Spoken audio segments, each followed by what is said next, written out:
Timnas Indonesia Under 21 kalah ketika menghadapi Timnas Serbia di kejuaraan dunia tahun 2025, tapi kekalahan yang diterima oleh Djuneda Santi dan kawan-kawan merupakan kekalahan yang sangat membanggakan karena para pemain menunjukkan etos kerja yang sangat bagus, mereka memiliki semangat yang sangat luar biasa dan mempunyai daya juang untuk tidak menyerah meskipun mereka sempat tertinggal.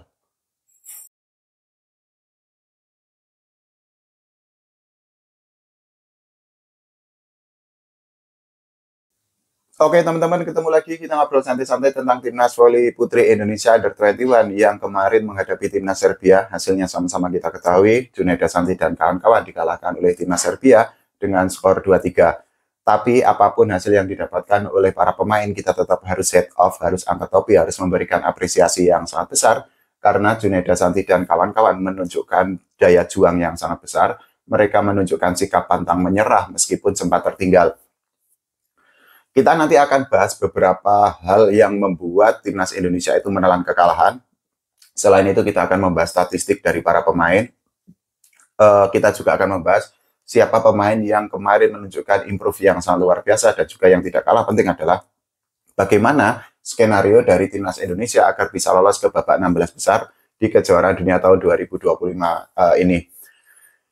Kita kemarin bisa melihat bahwa sebenarnya para pemain Timnas Indonesia itu secara permainan memang tidak kalah jika dibandingkan dengan Timnas Serbia. Dan Timnas Serbia ini kan bukan Timnas yang sembarangan. Bersama Timnas Argentina, mereka itu kan menjadi kekuatan utama di Pool A yang diisi oleh Timnas Indonesia. Tapi sekali lagi, meskipun Timnas Indonesia itu kalah, para pemain itu memiliki mental yang sangat keren. Ini juga merupakan sebuah apresiasi tersendiri kepada Marco Sugiyama sebagai pelatih Timnas Indonesia. Karena apa? Marco Sugiyama itu tidak hanya memoles atau tidak hanya menempa skill atau kemampuan para pemain, tapi juga Marco Sugiyama itu bisa menanamkan sikap pantang menyerah.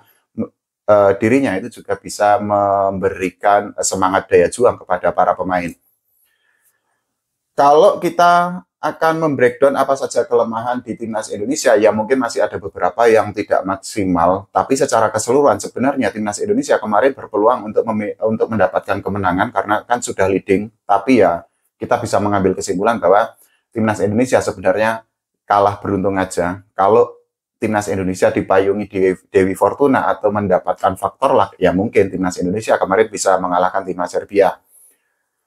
Kenapa saya mengatakan bahwa kalau kita akan kesulitan mencari kelemahan dari Timnas Indonesia Under 21 di pertandingan kemarin, karena memang secara keseluruhan performa dari Djuneda Santi, Mahuze, dan kawan-kawan ini sangat oke.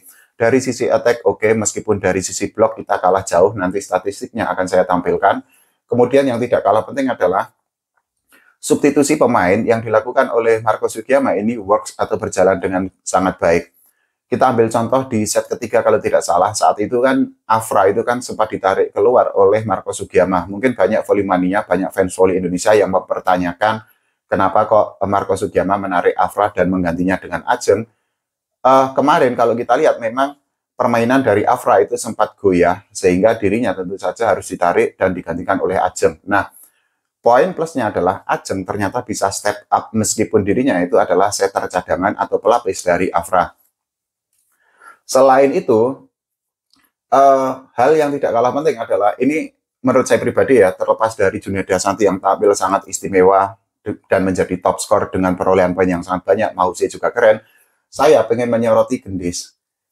Kemarin Gendis istimewa banget, keren banget permainannya, dan menjawab tantangan, menjawab keraguan-raguan dari fans volley Indonesia ketika dirinya harus menggantikan peran yang ditinggalkan oleh Kadek Diva yang sedang mengalami cedera. Mungkin sebelumnya banyak yang menganggap bahwa Gendis itu kemampuannya tidak sebaik Kadek Diva, tapi kemarin Gendis memiliki performa yang sangat oke. Dan sekali lagi, penampilan atau performa dari Ajeng dan juga dari Gendis ketika mereka masuk sebagai pemain di tengah lapangan dengan status sebagai pemain pelapis, membuktikan bahwa kedalaman skuad di Timnas Indonesia Under 21 ini sangat oke. Hal itu juga menjadi angin segar lagi bahwa sebenarnya pondasi untuk Timnas Indonesia ini sudah ada, tinggal nanti apakah PBVSI mau mengelola Timnas ini dengan baik, termasuk apakah akan mengadakan uji coba untuk para pemain Timnas atau justru mengirim timnas Indonesia Under-21 untuk bertanding di turnamen-turnamen internasional agar mental mereka semakin kuat, agar skill mereka semakin terasa, dan pengalaman atau jam terbang mereka itu juga semakin tinggi lagi.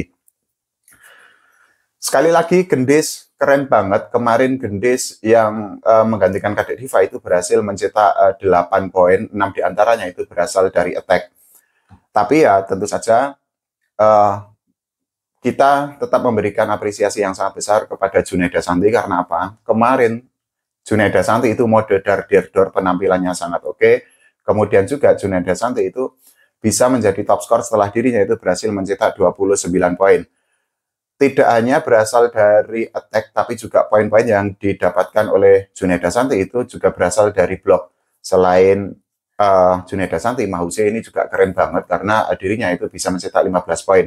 Tapi yang tidak kalah bagusnya itu adalah para pemain dari middle blocker yang kemarin keren banget. Chelsea dan Rara ini penampilannya oke. Bahkan Chelsea itu kemarin kan di pertandingan melawan timnas Serbia, dirinya itu berhasil mencetak 11 poin. Ini adalah statistik dari permainan timnas Indonesia kemarin ketika kita bisa melihat bahwa sebenarnya ada beberapa hal yang memang kita unggul, kita leading, tapi juga ada salah satu elemen atau salah satu indikator yang membuat kita akhirnya harus mengakui ketangguhan dari timnas Serbia. Nah, dari sisi attack sendiri ya memang bisa dikatakan kita cukup berimbang lah ya dengan timnas Serbia, tapi dari sisi blok ya kita harus mengakui bahwa poin yang didapatkan oleh timnas Serbia dari blok itu jauh lebih banyak jika dibandingkan oleh Djunaida Santi dan kawan-kawan. Dari statistik yang sudah dikeluarkan oleh FIVB kita bisa melihat bahwa timnas Serbia itu berhasil mencetak 18 poin dari blok, sedangkan untuk timnas Indonesia itu hanya mencetak 6 poin saja. Tapi untuk sisi serve kita unggul jauh karena para pemain timnas Indonesia itu berhasil mencetak 9 poin dari serve, sedangkan timnas Serbia itu hanya mendapatkan 4 poin saja.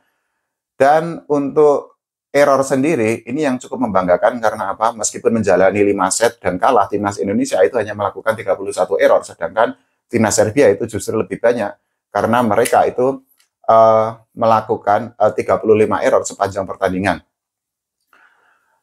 Kita akan membahas mengenai bagaimana peluang dari timnas Indonesia untuk lolos ke babak 16 besar, karena dengan kekalahan ini timnas Indonesia itu kan sudah menelan 3 kekalahan.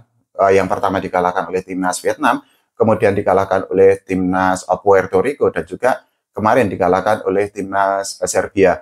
Dengan 3 kekalahan dan hanya mendapatkan 1 kemenangan, tentu saja peluang atau kans bagi Djunaida Santi dan kawan-kawan untuk lolos ke babak 16 besar itu akan semakin sulit lagi. Tapi bukan berarti peluang bagi timnas Indonesia Under-21 itu tertutup, karena ada beberapa skenario yang bisa membuat timnas Indonesia itu lolos ke babak 16 besar.